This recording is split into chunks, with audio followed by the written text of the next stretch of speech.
I just recently found out, I didn't know about all the stuff that's happening in the Congo right now, where, you know, according to what I heard, 6 million people have been displaced. You know, all of these, you know, people are being killed and sexually assaulted, and a lot of them are children. And it's like, what the hell? You know what I'm saying? At the same time, in kind of the face of what's happening in the Middle East, we're seeing like a rise in anti-Semitic attacks and on folks and different things. We're seeing a rise in Islamophobia and Islamic attacks or Islamophobic attacks on people all over the country. And, you know, we needed some guidance and direction, particularly as a black community. We needed a voice that could possibly guide us to where we need to go as black people. And who better to do that than the Hotep Homelander? Hotep Homelander himself. Wait, did you make that up? Yes. Oh, snap. The Hotep Homelander is crazy. Dr. Umar Johnson. Oh, man. I always forget that his last name is Johnson. I just think it's Dr. Umar. Yeah, no. Dr. Umar. The direct descendant of Frederick Douglass. To everybody except Frederick Douglass's family, who was like, we do not know this nigga. He about to come beef with y'all again. The Prince of Pan-Africanism. I mean, he has a lot of names. I mean, it's like a wrestler. It's like, yeah. You know, in many ways, like, he has a lot of Trump-like characteristics. Yo, listen, when you get that far into your ideology as a black person, or however you want to address yourself, you are on the other side of the coin of white supremacy. Well, I mean, more You're so not like far from it. It's like he has the names, right? Like, yeah. Trump has a lot of like short, like sayings, right? You know, Yeah. lock her up. Yeah. You know, he always is giving nicknames out. Nasty woman. You know, of course, Donald Trump is may soon be our Nelson Mandela. Jesus Christ. According to Donald Trump. Trump said Mandela, that. man. You know what? Miracle guy. Trump said that. He's going to be, Trump Luther King. I just want to point out, we tried not to interrupt your opener. You about to interrupt? This is what happened. You about to interrupt? No, we're past we're past this that. This is what happened. I just was saying, like, in terms of like, what if Trump compared himself to Malcolm X next? Like, could you imagine that? Why are you even putting that in the atmosphere? He said it by himself through his own mouth that he was like Nelson Mandela. The next logical person is Malcolm X. It's either Malcolm X or Martin Luther King. Where are you going to go first? I just want to know what Vegas is taking on the over-under. King Farouk, or X? You know, Farouk, I'm a direct descendant of Malcolm X. I don't know if you knew that. Malcolm X is my great-great-grandfather. He was Detroit Red. I'm New York Orange. Oh, no, you didn't. Wow. And I'm not talking Syracuse. Okay. I'm the real orange man. Oh, he got the hits today. New York Orange. Yo, this thing is on fire.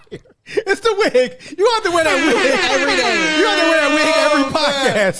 Oh, my days. I think the wig is better than the poop shiesty. Hotep Homelander and New York Orange.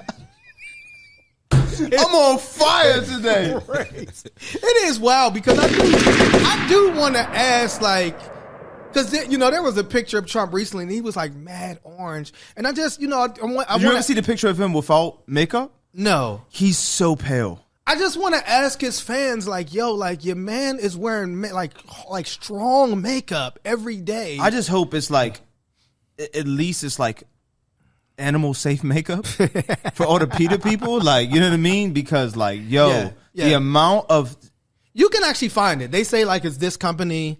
Is it L'Oreal? Is it? Nah, I forget what it is. It's some other company. But because that's definitely not Maybelline or MAC, and that's not Juvia's Palace. He's going to Sephora. Trump got like mad stock in Sephora. Yeah, he has to, man. But back to Dr. Umar. Yeah. Who Dr. Umar is, for those that don't know, he's a black speaker. I would say, somebody that speaks to a lot of issues in the black community. Always very pro-black. I guess, I don't know, is the school being developed now? Like, he's known for raising money for a school that we haven't seen. And he's been raising money for the school. It's got to be 10 years now, right? It's got to be at least 10 years. I'm just. You know what I'm saying? Go ahead. So Dr. Umar commented on, I guess, whether black people should be involved in the movement to the movement to support the Palestinian people in this moment. Right. Let's hear what he has to say.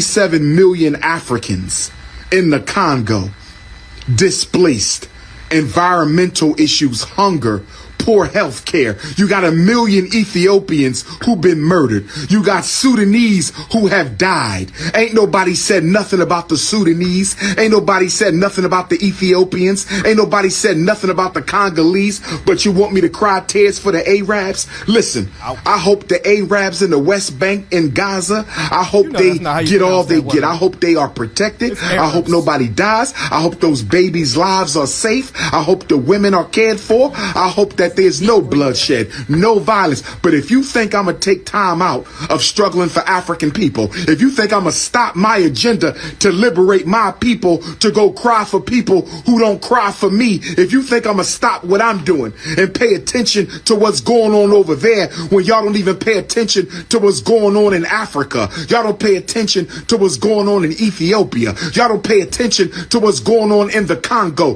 The greatest humanitarian crisis in the world is in the Congo, not the West Bank. I said the greatest humanitarian crisis in the world is in the Congo, not the West Bank, not the Gaza Strip, not Israel, but in the Democratic Republic of the Congo. So don't tell me I got to cry for whites and browns. I'm crying for black people, and I don't care who don't like. Okay.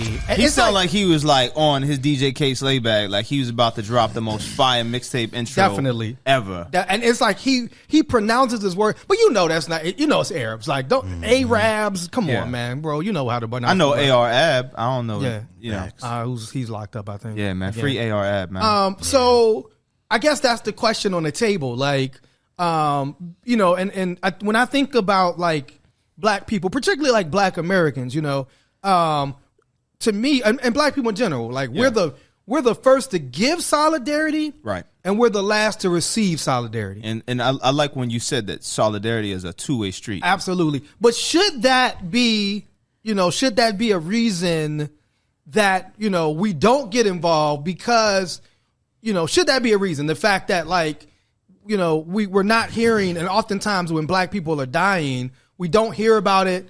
Oftentimes when it comes to our situation, we don't get the same amount of solidarity I would say that we give. Should that be a reason for us not to be involved in, the crisis that's happening right now in the Middle East? I think it's a nuanced conversation. And if anybody will recall back to a few weeks ago on the Rumors of War episode, this was a point that I made. Right. I made the point of what about the black people in Palestine? What about the black Arabs? What about the Africans in Palestine, Jerusalem, and Israel that were Sudanese, Eritrean, Ethiopian, correct, right? Other peoples of African. And also, not to cut you off, there's African-American Jews in Israel as well. There's African-American Jews in Israel, correct. So, again, it becomes a nuanced conversation, and I think that black people are always expected to mule for whatever cause it is. Black people, because we have so much social capital and influence, right, are looked at as the people who should shoulder the burden of all the world's struggles. Like, we should just bear this cross and uplift every single cause. And while it's admirable to show up for every fight, we still have issues of our own that absolutely need attended to. We still have to walk the planet as black people and deal with, police violence here. We still have to deal with, white supremacy and all this legislation that happens and shows up in a way to oppress black people. So I think that Dr. Umar makes a strong point. I can't believe I actually said that on there. We have it on record. Jesus Christ.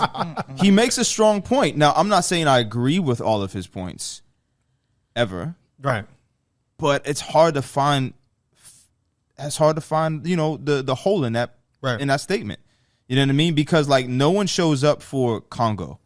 No one shows. We haven't seen. I mean, we haven't seen any UN and nothing. Not a protest, a march. I haven't seen anybody really raise that issue In fact, I'm just finding out, right? As a black person, and we talked about it before the show. Like you asked me in Miracle, did we know about this? Like, but like it doesn't receive coverage.